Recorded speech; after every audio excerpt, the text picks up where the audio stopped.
Hello, everyone, and welcome to this webinar today. I'm Francis Seeley from the Enfield Climate Action Forum, and we're very interested on how climate change impacts on our locality. And clearly, climate change is going to affect some of the most disadvantaged communities in any area. And how we tackle that, how we look at their resilience, their sustainability, and their well-being is really, really important. And there are many organizations that do work with disadvantaged communities towards sustainability. And one of those is Seeds for Growth, which is a charity. And we have Gregory Cohn with us today, who is their Chief Executive Officer and founder, and he'll tell us if he is when we speak to him in a minute.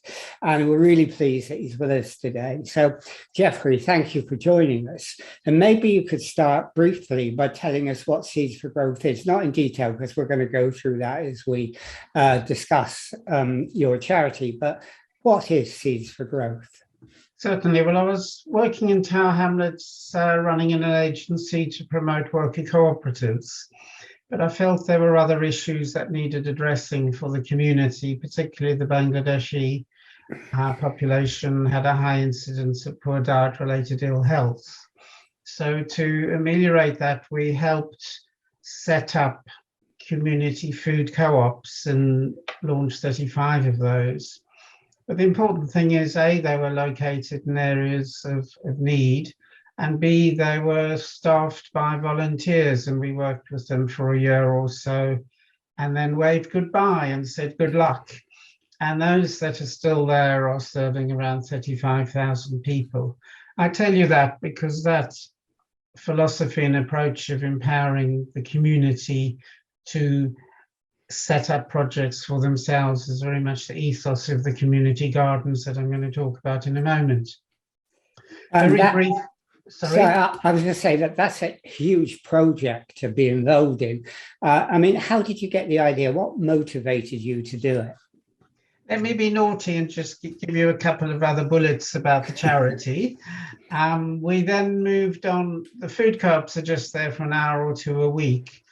The convenience shops where a lot of the poorer community unfortunately tend to shop a lot, tend not to stock fresh food.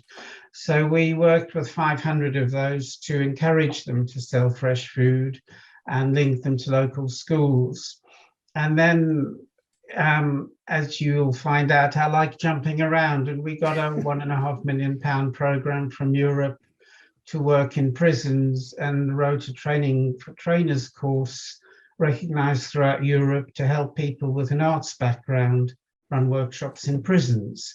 But to answer your question of a moment ago, Francis, I was working as a volunteer on Meanwhile buildings in the Isle of Dogs, and someone took me to a piece of grass behind a housing block, and I immediately thought this should be a community garden.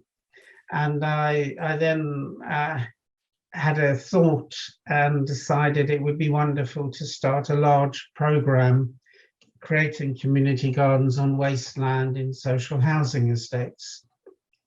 So with the community, we built two very high quality showpiece gardens, of which you can see one of behind me. The area there used to be a blank redundant children's play area where all the equipment had been stolen, so it had nothing in it. And as you can see, it's a very different character now. So the approach of greening communities, as we are calling it, is to go into housing estates, identify land that can become a garden, talk to the landowner, get their consent to liaise with the tenants, and then COVID permitting, talk to the tenants, often electronically, get their interest in the garden. Most important, get them to volunteer to go onto the steering committee. And then we'd go back to the landlord and say, wonderful news, your tenants are extremely keen. Would you consider funding it? So that's a soundbite of what we're doing. So, you know, in the work you do, from community gardens to food co-ops, which is a really broad range of activities, is what is behind it the fact that what you want to do is help communities build self-reliance amongst themselves? Well, yes, the community gardens is a bit naughty. It's actually a community development project of which the garden is the tool to achieve empowering and uplifting communities individually and as a community. So that once, for example, a community has formed a steering committee, led the development of their garden, they will have more strength and self-commitment about their own ability to do things. So, for example, when they have antisocial behavior, they'll be more adept at challenging that. And similarly, when issues arise in their community, they'll have the strength to go and talk to decision makers and say, we need this addressed. And whilst you've given me the floor, Francis, let me actually run through why we as charity think the gardens are wonderful. As I've said, it's empowering the community.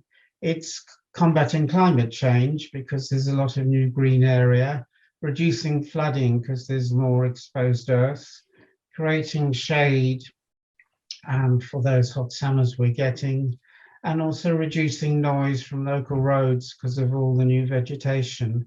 And then there's the whole list of health and welfare benefits in terms of it's really fantastic for people who've got some mild stress or mental health issues to be focusing on something other than their anxiety, and wonderful for newcomers to the area to come and meet the community. Finally, it's a great place for children to play safely, and also for women to exercise in a slightly more private area than in the streets or the public parks. So that's in a long summary why we're so keen on these gardens. I like the two finalies. There's always two finalies. Yeah, I mean, looking at the garden behind you, I mean, you're talking about green spaces, you're talking about spaces where people can create well-being and they can get some sort of peace, like the garden behind you, but there are also gardens about food production as well. I mean, there are different types of gardens, aren't there? Well, we've, although I have to admit to not being much of a royal fan, because of that, when the funding application came around last December for the Queen's Platinum Jubilee, I put it in the in tray, and then I thought, hang on a moment, money is money. And I wrote what I thought was a terrific bid. Unfortunately, they did as well. And so we've received a £50,000 grant, which is used in part to have a massive celebration on a housing estate with about 500 people, possibly with the Mayor of London and the Mayor of Tower Hamlets and others. We're planting a new orchard as well. And that was the USP of the bid. It's going to be the Jubilee Orchard, and so named. But the most important element of the bid is that we're working with communities on social housing estates to give them confidence and skills to do food growing in the community gardens, in their flats or houses, on their balconies. And that's a program where we've actually been lucky and got quite a lot of funding for. So we might be rolling that out a bit more broadly throughout London. And that's terribly important. But let me emphasize that we develop the community gardens, or we empower the community to develop them for themselves. And it's their choice whether they want to grow food. It slightly disappoints me if they don't, but it's their garden. They need to decide, is it for children, flowers, ponds, birds, food, and also do they want it to be all communal, or do they want some of the tenants to have their own few square meters and look after it? So those are all decisions for the community. But we are very, very keen that food is grown locally and probably organically, and saving, reducing carbon and the whole other issues of transport around the world. You mentioned reducing carbon, and you say that in your website as well. And that's a recognition, isn't it, that well-being and green spaces and food production all go hand in hand with climate change. Indeed, and we've written a business plan and an 8-year budget cash flow, because we wish to roll the program out now. But in that cash flow, I have missed something out, which is once we are starting several hundred gardens a year throughout the UK, we can actually sell the carbon saving and generate a significant amount of money. So that's something down the road. The plan is that we will start gradually doing more gardens in London, probably 7 or 8 this year. By 2026, we'll be doing 50 a year in London, which might sound ambitious, but if you think about it, there's 32 London boroughs, and there's a very powerful commitment to our greening from the London Mayor, and over half the London Assembly members have signed a strong pledge committing them to empowering this to happen. So how would you sell your carbon savings? There's a trade, you can sell them via traders. There's an industry out there, but I'm saying that more to highlight the positive impact these gardens will be having on combating climate change, that each garden will be creating a significant amount of new greenery through shrubs, trees, plants, and that is helping to reduce carbon. And we've got a volunteer who can technically work out the tons of carbon saved by the combination of all the gardens. But that's not really generating the income from that, isn't the driver. It's an added benefit. Yeah, and you also talk about, don't you, in all the work you do, you talk about promoting recycling and sustainability, which is important in terms of, climate change as well. So how do you do that?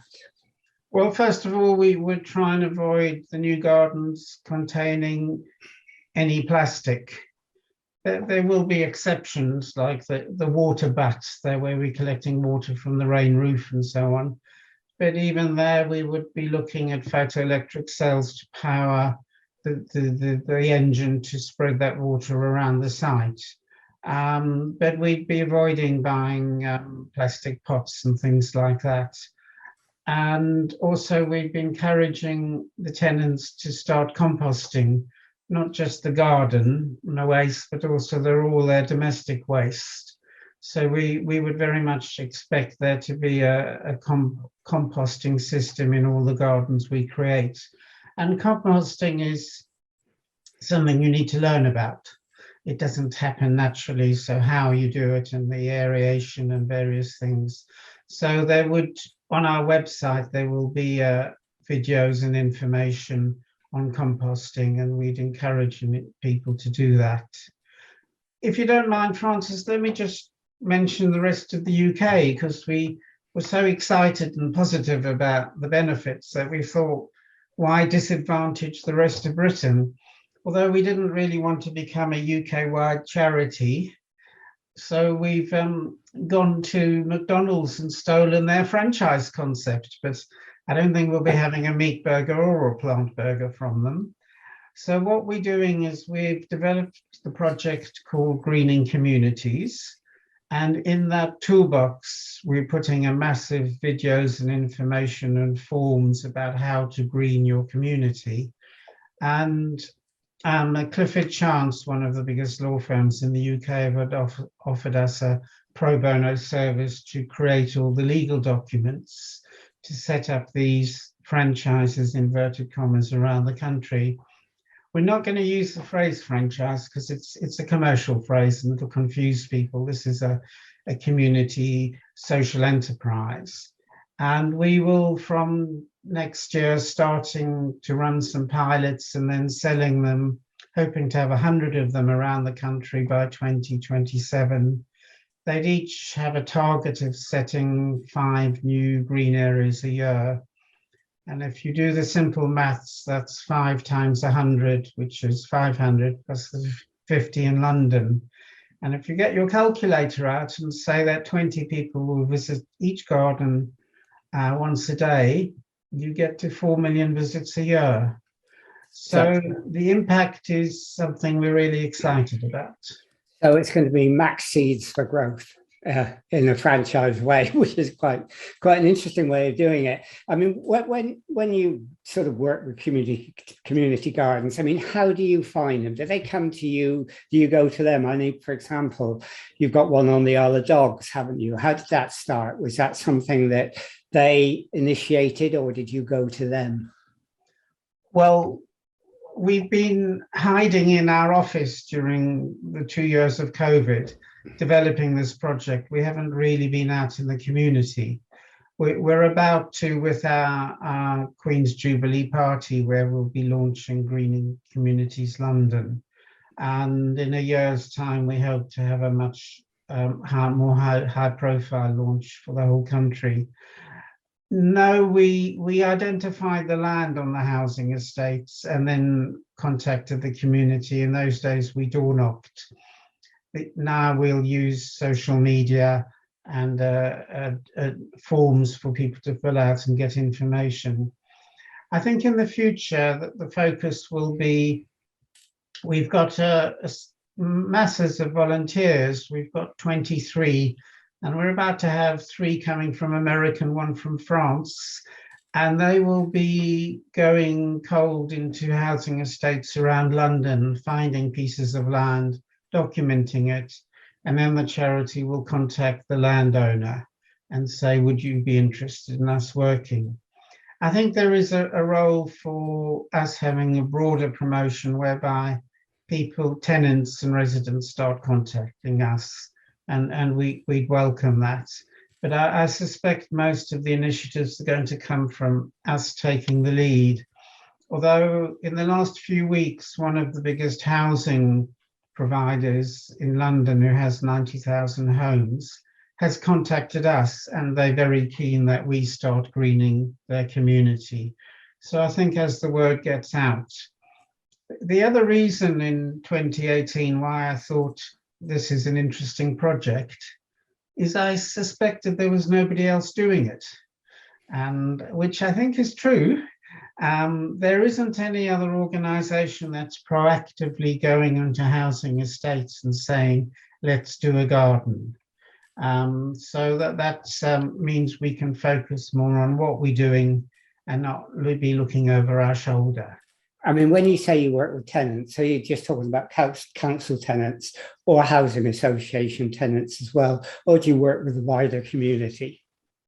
Well, when on this enormous housing project that we're likely to take on, where we're creating a new community area on a flat roof the size of a football pitch, the community consultation will be the tenants on the estate, but also all the surrounding houses. Because the kernel of our project is that a community garden is there for everyone. So we probably wouldn't do one with a gate and a key. And I mean, that's partly from funders' point of view, but also from our view. It's there for the people who live in the community. We'll encourage the steering committee to actively go out and invite other people to come and use their garden. So it's a very much a broad spectrum that we'd like to be involved in the garden. Okay.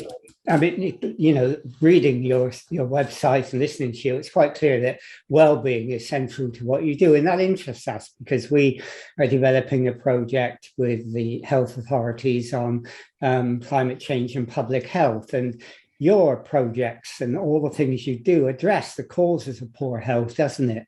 Through partnerships and working with local agencies. Tell us about that and how you do that. Thank you. Somehow I missed that out in my bullets of the benefits. Being out of, what we did is we went to Queen Mary University and said, would your students like to do some worldwide research on the scientific evidence of being out of doors and gardening?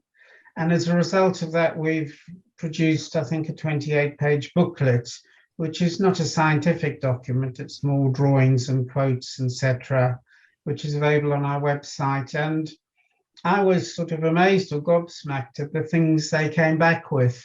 There's a lot of research, for example, that says a pregnant woman will grow a much healthier and larger fetus if she's out of doors more often. but looking more down to the overall population, that the benefits of being out indoors and in the sunshine are well proven and will make you healthier both mentally and physically. And that's a very significant reason why we're doing the garden. Also, alongside the gardening will be a physical activity. All people won't be that energetically gardening, but some will, and that's another benefit. So we link very strongly to the local NHS health service. We talk to GPs, and GPs these days are moving towards social prescribing. So if you go to them with issues about feeling stressed and anxious, they may well say, why don't you go and spend 2 hours a week at the community garden? Here's the links, here's the contacts. And particularly people, the mind organizations we're linking up with, so that people with mental health can maybe come in groups and be supported to do gardening and be out of doors. So that's a very significant reason to promote the garden, because it enhances health and well-being for all the users. I mean, you do all that, but you also work with unemployed young people, don't you, as well? And you encourage them to start up workers' co-ops, and even to, you know, take over some of the firms that they may work in, employers or employees firms. I mean, how do you manage to do that with everything else you do? Long working day, and we have. During COVID, we struggled to get new funding because the funders somehow didn't realize that we were addressing issues for the poorer community. So we went down another route. As I said earlier, we've got over 20 volunteers. We have 13 corporates who are giving us a very significant volume of support. And as I mentioned earlier, the funding stream is starting to come in. The unique thing about this project, unique is a word one should use cautiously, but still, is that we, over the next 2 or 3 years with the gardens we're developing, we will be a financially viable and profitable charity producing a surplus. And that's a dream state to be in for a charity, that you're not going for funding, you're generating your own finances. We plan. How does that work? How will you generate your own finances? Well, when we go onto a social housing estate and encourage the landlord to fund the garden, which most of them will do because they have a community development budget, they have a ground maintenance budget, we're looking at maybe a typical price of, say, £30,000, including the capital cost for construction and as-of time. We'll make a small surplus of that from that project. But also, if the landlord says we should manage the whole project and tender the construction and appoint the design and build company, we'll actually be able to claim the VAT back. So in that £30,000 example, we'd have a £5,000 VAT reclaim, which is free money that goes into the charity. So there's a small surplus from all of the activity and a bigger contribution via the VAT. And the numbers are very positive when we're looking at doing 50 of those a year in London. We're also charging the greening community projects a purchase fee around the country.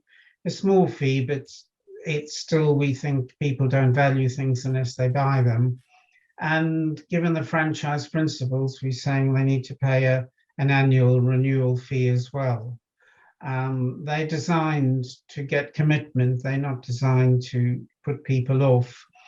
The other project we will be doing quite soon is knocking on the door of the government, telling them about this wonderful project and inviting them to set up a £3 million grant fund and also to manage it.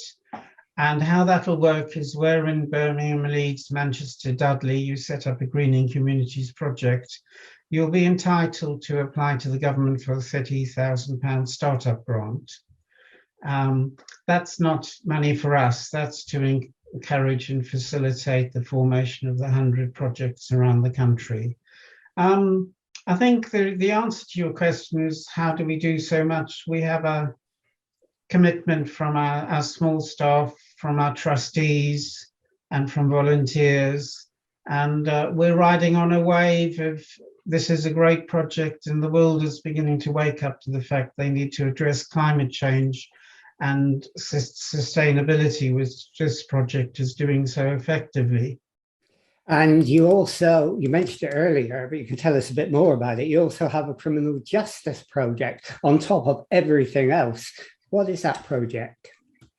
Well, we recognize that there are a lot of people with art skills, so poets, dance, music, who could run workshops in prisons, but the barriers where they lacked the skills and the training, and the prison service wasn't willing to invite them in unless they were equipped with working in that unusual environment. So we successfully applied and received £1.5 million from the EU. We had many members around the whole of Europe working on the project. We wrote a training for trainers program of level 3 upwards, and it's recognized throughout Europe. And we use that to train people with art skills to have the skills and confidence to run workshops in prisons. We also wrote a training program for prison staff where there's no common language between them and the prisoners.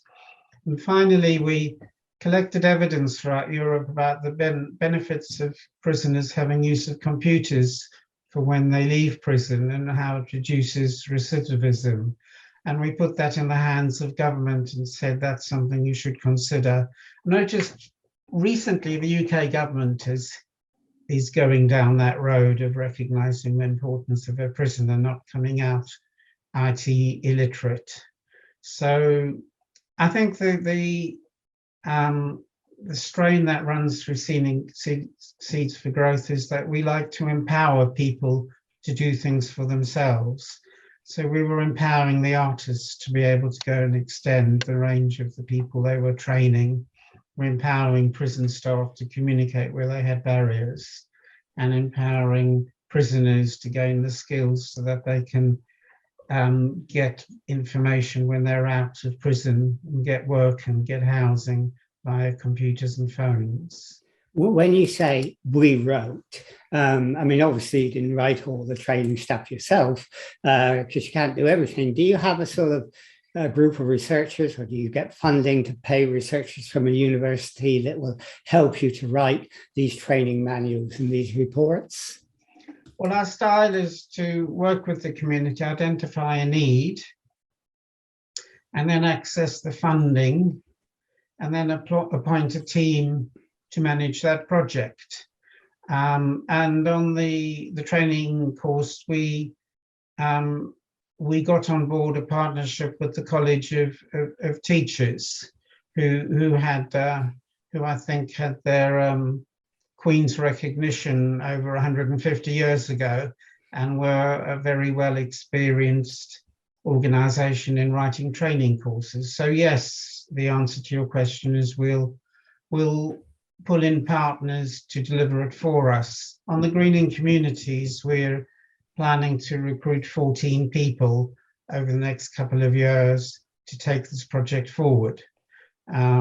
Because as I've indicated, it's complicated and labor intensive. Okay, I mean, that's really interesting way to work, and it's quite amazing how you develop these partnerships. Now, you know, if another area in, for example, North London, where I came from, wanted to develop some of the activities that you've inspired, I mean, how would they go about it? Well, they're welcome to contact us for information. I mean, if someone listening thought, oh, it would be wonderful to have a food co-op in my community or my estate, we would be happy to invite them to come and look at our successful food co-ops. We've got templates that we can provide to them about how to establish them. So we would welcome inquiries to help set things up. And I mean, on the community gardens, I've already explained we would, if a community wanted to do it for themselves without us, you know, we'd applaud that in a sense. So we would give them information and empower them to go ahead. So, I mean, our ethos is we've got a very open book. A lot of the information that we've covered is freely available on our website. And we are planning to very radically expand the website so that there are literally hundreds of documents and films on community gardening, so people can just dip in. And we're also wanting there to be a map there of the gardens, so volunteers who want to work at a garden can find them. So you could give people support who wanted to do it on their own, but could they do it with you as well? Well, either, it's preferably with us. So yes, we'd welcome inquiries about we'd like to start a garden, or we've got a piece of land on our estate which used to be a garden, is now looking as though it's propagating more weeds than anything else. So can you help and advise us? And then another thing I've slightly mentioned, but not completely, is we said we'd set up a steering committee, and we'll spend at least a year on the housing estate, empowering and upskilling the local people who may have never been in formal meetings in the past, to gain the skills and confidence to run a meeting. But when we wave goodbye and move on, we would go to the local corporates and say, would one or two of your staff attend these meetings and mentor the committee so that they feel they've got help if there are problems? And what I'm really saying in a long-winded way is the corporate sector are normally delighted to come into a community area and do some gardening and weeding and things like that. They actually much prefer that sort of work to doing more technical paperwork, etc. So there's a massive level of support from the corporates, but I wouldn't discontinue or discount them putting in some real professional services and also occasionally money. And we're doing a launch, the launch of the orchard. And I'm going around to the corporates saying, will you pay for the catering and bits and pieces? So don't be shy, is what I'm saying. Yeah, no, that's a great message about not being shy. I mean, they always say about the English, they're very reserved about asking for money, and you shouldn't be. I guess you should, engage people in that way. I mean, we've sort of come to the end of our half hour now, and if anybody, can I just jump in with the corporates, because each corporate will have something called a corporate social responsibility team, and the big ones will have several staff employed in it to give away hundreds of thousands of pounds of value. Might not all be cash, and they need to write in their annual report how they've supported their community, and they generally want to do that. But actually, if you try and track the name down of the person or that team, you will be challenged. And my recommendation is a rather old-fashioned one, is write them a letter and put a stamp on it. And that's a labor-intensive, easy way of communicating. Sorry, Francis, you'll have to tell me what letters and stamps are. I think I remember, but it's going back a bit. Okay. If then to end up, I mean, if anybody wanted to contact you, excuse me, and find out more about what you do, where would they go? Well, you're welcome to put my email address on screen, which is gregory@seedsforgrowth.org.uk, and I'd welcome receipt of your emails. And that's gregory@seedsforgrowth, all one word, .org.uk, but you're welcome to spread that email wherever you wish. Okay, well, thank you very much for for doing that, because I think what you said is incredibly interesting and inspiring, not just because of the idea, but you talked a lot about how people can do it, how they can set up the step process to engage on the sort of things that you're doing, and in fact to engage with you.